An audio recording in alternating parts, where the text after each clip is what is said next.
Shalom Bapak Ibu Saudara-saudari yang terkasih di dalam Tuhan. Puji nama Tuhan. Saya percaya kita semua ada dalam pemeliharaan Tuhan. Kita semua ada dalam sukacita ilahi.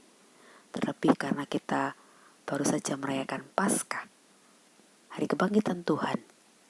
Tuhan Yesus bangkit, kita pun dibangkitkan untuk menjadi terang.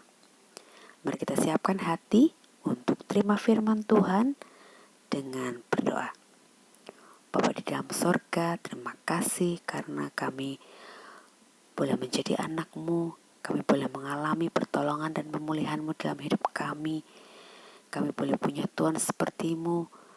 Bapa, kiranya Engkau menolong setiap kami yang akan mendengar firman Tuhan, agar firman yang akan kami terima dapat tertanam dalam hati kami, dapat menjadi rema bagi setiap kami, supaya iman kami diteguhkan dan dikuatkan, supaya kami lebih mengerti kebenaran-Mu, dan kami hidup berkenan kepadamu. Urapi hamba-Mu yang akan menyampaikan, agar apa yang disampaikan berasal daripada Tuhan. Dalam nama Tuhan Yesus, kami siap untuk belajar firman-Mu.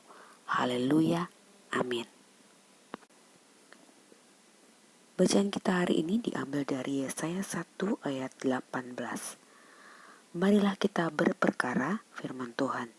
Sekalipun dosamu merah seperti kirmisi, akan menjadi putih seperti salju. Sekalipun berwarna merah seperti kain kesumba, akan menjadi putih seperti bulu domba. Pada saat saya masih sekolah dan masih menggunakan pensil untuk menulis atau menggambar, Bapak Ibu, saya senang sekali mengkoreksi kesalahan dengan menghapus, atau biasa disebut pakai setip ya. Seperti kebanyakan anak-anak kecil, kegiatan menghapus itu menjadi sesuatu yang menyenangkan. Setiap kali salah membuat garis, dihapus. Setiap kali salah menulis, dihapus. Tapi begitu naik ke kelas berikutnya dan mulai menggunakan ballpoint, mengkoreksi dengan menghapus yang salah menjadi sesuatu yang lebih sulit. Karena ballpoint cenderung sulit untuk dihapus ya, kecuali kita memang menggunakan ballpoint yang bisa ada penghapus khususnya. Menggunakan tipek itu pun juga kurang efektif karena bukan menghapus tapi cuma menutup. Sebenarnya kesalahannya masih ada di situ, kesalahan tulisnya masih ada di situ, tapi ditimpa dengan tipek. Itu sebabnya banyak guru-guru tidak menghendaki murid-muridnya menggunakan tipek saat sekolah. Lebih baik kalau asal dicoret saja. Dalam hidup kita, Bapak Ibu Saudara, kita pun juga tidak luput dari namanya membuat kesalahan.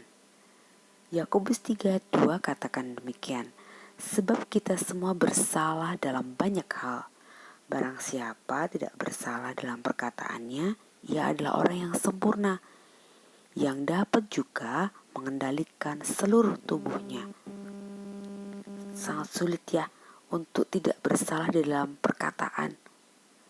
Mungkin tidak disengaja, tapi saat kita banyak bicara dalam keseharian kita, dalam kehidupan kita, pasti ada salahnya, Bapak Ibu Saudara. Itu sebabnya dalam Roma 3:23 bahkan dituliskan dengan tegas bahwa semua orang itu telah berbuat dosa dan kehilangan kemuliaan Allah. Artinya setiap kita sebagai manusia tidak luput dari yang namanya berbuat salah. Baik itu kepada sesama kita, terlebih kepada Tuhan. Saat kita berbuat salah, tentunya ada rasa tidak tenang. Bahkan seringkali rasa tidak tenang atau rasa tertuduh itu bisa saja menghantui pikiran dan kehidupan seseorang. Beberapa orang memilih untuk bersikap menyesal. Ya, itu baik, karena dengan menyadari kesalahan kita dan menyesalinya akan membuat kita kemudian ada keinginan untuk keluar dari kondisi itu dan tidak mengulang lagi kesalahan yang telah diperbuat. Tetapi ada juga yang tidak segera menyadari kesalahan itu, bahkan ada yang kemudian malah berlarut-larut dalam rasa sedih karena telah melakukan atau menyesal karena telah melakukan kesalahan. Sebagai orang percaya, apa yang harus kita lakukan ketika kita melakukan kesalahan? Yang pertama, mengakui kesalahan itu sebesar apapun. Mazmur 38 ayat 18 berkata, "Ya, aku mengaku kesalahanku. Aku cemas karena dosaku." Kemudian di dalam Amsal 28 ayat 13 dikatakan, "Siapa menyembunyikan pelanggarannya tidak akan beruntung, tetapi siapa mengakuinya dan meninggalkannya akan disayang."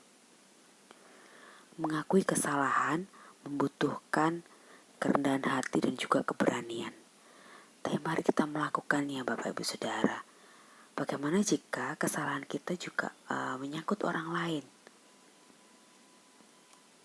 Ambil waktu, ambil kesempatan untuk mengakui, untuk terbuka bahwa kita telah melakukan kesalahan kepada orang itu.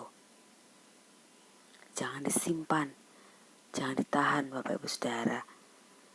Karena dengan terus membiarkan kesalahan itu tersembunyi di dalam diri kita, itu justru akan bisa merusak kita, karena kita tidak akan mengalami pemulihan dan pengampunan. Yang kedua, tidak membiarkan perasaan bersalah itu menuduh hati kita. Begitu juga tertuduh karena ada rasa malu, rasa tidak layak untuk diampuni, dimaafkan, rasa bahwa kenapa saya jahat sekali, saya tidak bisa mendapatkan pemberian maaf karena merasa dosa atau kesalahan yang dibuat terlalu besar. Dengan memikirkan terus-menerus hal ini, itu akan membuat kita terperangkap dalam perasaan tertuduh. Hal ini bisa menjadi jalan bagi iblis untuk terus membuat kita semakin jauh dari Tuhan, semakin jauh dari pengampunan, dan semakin jauh dari pemulihan. Contohnya Adam dan Hawa, ketika mereka melanggar firman Tuhan atau perintah Tuhan dengan memakan buah pengetahuan yang baik dan buruk di tengah-tengah Taman Eden, rasa malu membuat mereka bersembunyi dari Tuhan.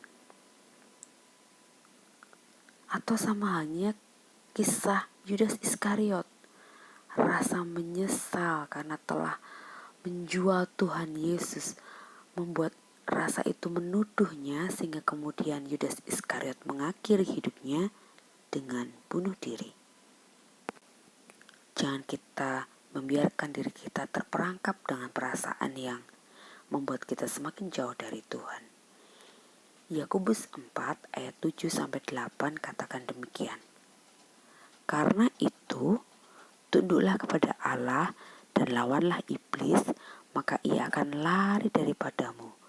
Mendekatlah kepada Allah dan ia akan mendekat kepadamu.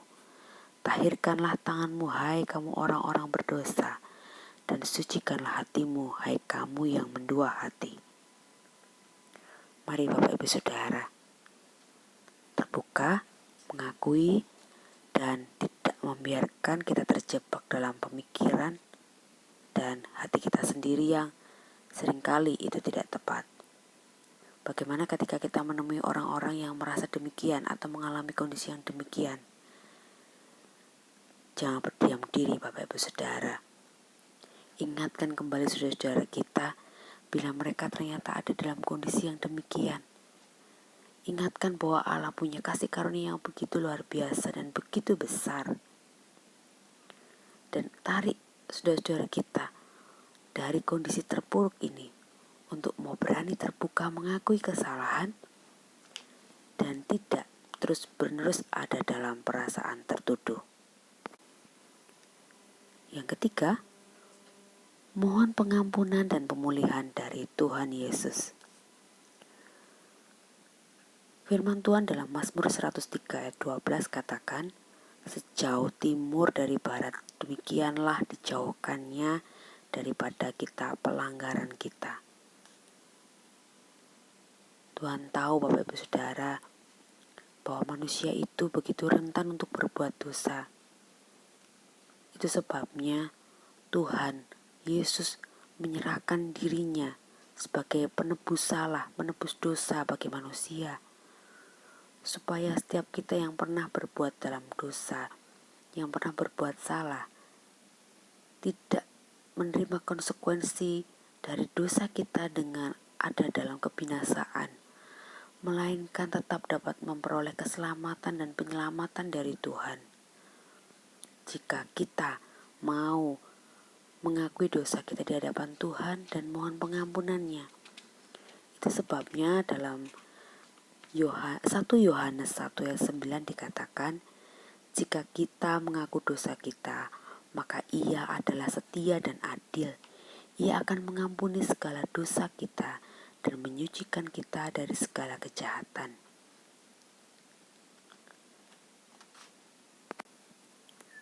Akui, terbuka, mohon pengampunan Tuhan.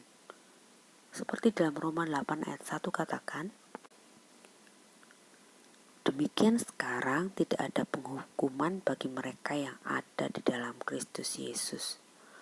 Mari Bapak Ibu Saudara, mohon pengampunan Tuhan, pemulihan Tuhan, dan ingatlah bahwa ketika kita ada dalam Kristus Yesus tidak ada lagi penghukuman. Seperti ayat yang pertama tadi kita baca, meskipun dosa kita merah seperti kirmisi, meskipun berwarna merah seperti kain kesumba, warna merah kirmisi dan kain kesumba itu amat sangat sulit dihilangkan karena melekat erat.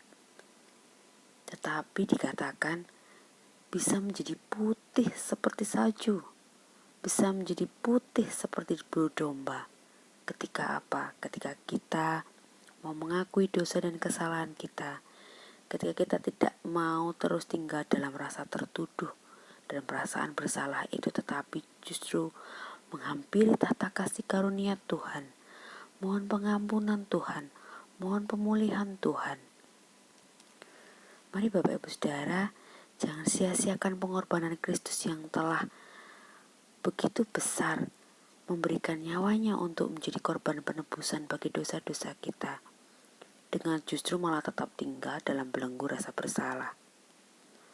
Alami pemulihan, alami pengampunan dari Tuhan, supaya kita tidak jauh dari kasih karunia, sehingga kita hidup menjadi orang-orang yang merdeka.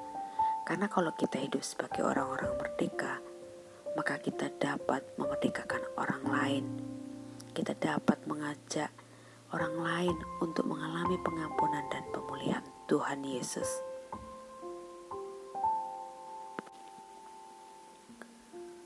Bapa, dalam nama Tuhan Yesus, terima kasih untuk firman yang sudah kami dengar. Kami mohon pertolongan-Mu ya Bapa, kalau ada di antara anak-anak-Mu yang masih ada dalam belenggu rasa bersalah, yang masih penuh dengan rasa tidak layak, rasa takut, rasa tidak pantas untuk datang kepada Tuhan. Kiranya Roh Kudus, Engkau memampukan kami, memberikan keberanian bagi setiap kami untuk mengakui dosa-dosa dan kesalahan kami. Jika itu menyangkut orang lain, berikan juga kami keberanian ya Bapa, untuk dapat mengakui kesalahan kami kepada orang lain yang telah kami salahi. Supaya kami tidak terus ada dalam belenggu rasa bersalah, tidak layak dan tidak pantas. Berikan kepada kami keberanian ya Tuhan, untuk memohon pengampunan dan pemulihan daripada-Mu. Karena Engkau Allah yang setia dan adil, Engkau pasti mengampuni kami, Engkau pasti menolong kami, Engkau pasti memulihkan kami. Karena di dalam Kristus Yesus tidak ada penghukuman, adanya kemerdekaan, adanya pembebasan dari belenggu, sehingga kami boleh mengalami pemulihan daripada Tuhan. Tolong setiap kami Bapa, agar kami hidup dalam kasih karunia, agar kami tidak lagi hidup dalam belenggu dosa ataupun rasa bersalah, karena begitu besar kasih karunia dan pengampunan-Mu bagi kami. Tolong juga Bapa, agar kami dapat membawa berita baik ini, kebenaran yang baik ini kepada orang lain, sehingga kami dimerdekakan dan orang lain pun dimerdekakan di dalam Kristus. Memberkati setiap anak-anak Tuhan di setiap tempat, agar terus dalam iman yang teguh di hari-hari yang jahat ini, supaya kami terus ada dalam Tuhan, di jalan Tuhan, seturut firman Tuhan. Berkati juga setiap hamba-hamba-Mu Bapa, agar kiranya dapat dipakai Tuhan lebih luar biasa untuk berani menyelamatkan jiwa-jiwa dari setiap belenggu kebinasaan. Terima kasih Tuhan Yesus untuk segala sesuatunya yang Engkau izinkan dalam kehidupan kami. Kami percaya semuanya itu untuk mendatangkan kebaikan. Dalam nama Tuhan Yesus Kristus kami sudah berdoa dan mengucap syukur. Haleluya, amin. Puji Tuhan Bapak Ibu Saudara, mari kita terus hidup dalam kasih karunia Tuhan sebagai orang-orang yang merdeka. Dan kalau Bapak Ibu Saudara sudah dimerdekakan dari dosa, mari juga membawa saudara-saudara kita yang lain supaya mereka juga mengalami